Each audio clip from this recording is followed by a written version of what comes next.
और अब वक्त है व्यूअर्स सत्य और तथ्य का। आजाद भारत के इतिहास में ऐसी दो तारीखें हैं जो हमेशा देश के इतिहास पर काले धब्बे की तरह याद की जाती रहेंगी।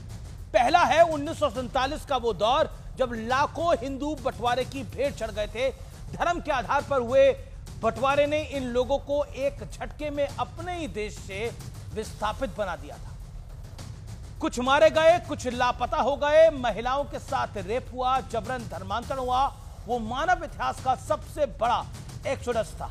1990 आता है। 1990 में देश में ऐसा ही एक दौर देखा जब लाखों कश्मीरी पंडित हिंदू अपना घर, जमीन सब कुछ छोड़कर भागने को मजबूर हो गए थे। जो पीछे छूट गया वो बर्बरता से मारा गया। किसी को पड़ोसी ने धोखे से मरवा दिया तो किसी को आतंकियों ने आरे से काट डाला। अब एक बार फिर अपने ही देश में हिंदू पलायन को मजबूर हो रहे हैं और इस बार नंबर भले ही कम हो लेकिन उनके पलायन के जो हालात और वजह है उसका विश्लेषण करेंगे तो भविष्य बेहद भयावह नजर आएगा।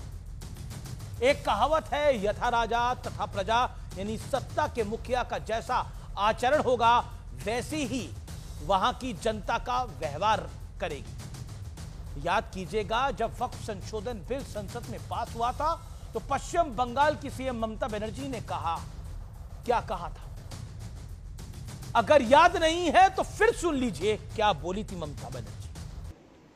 और माइनॉरिटी लोगों को हम एक बात कहते हैं,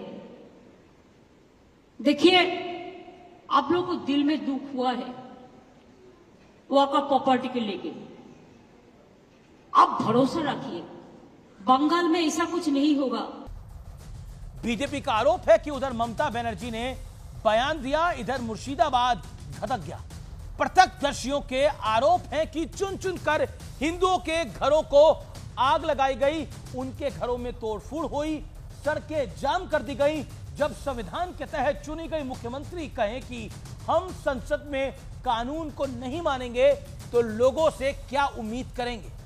पहली तस्वीर देखिए, दंगाइयों का हजूम और उनके हाथों में फिलिस्तीन का झंडा।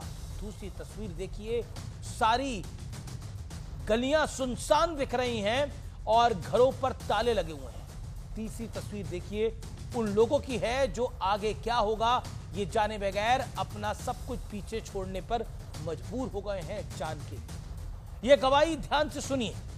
ये आम लोग, मुस्लिम लोग दुकान भी चुन चुन के हिंदू लोग को तोड़ा है। आप लोग देखिए बगल में दाएं तरफ बाएं तरफ मुस्लिम का दुकान है, उसमें कोई आंच नहीं है, सिर्फ हिंदू का दुकान ही खोज खोज के तोड़ रहा है। मेरा घर, ये आम लोग थे, इनकी गवाही बहुत महत्वपूर्ण है।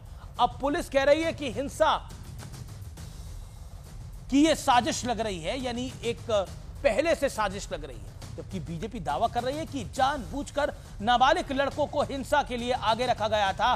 बीजेपी का तो यह भी दावा है कि बांग्लादेश से दंगाई आए और हिंसा के बाद वापस लौट गए। लेकिन सवाल यह है कि इस साजिश का सूत्रधार कौन है और अगर आरोप सही है तो किसने दंगाइयों को बांग्लादेश से भारत में एंट्री दिलवाई?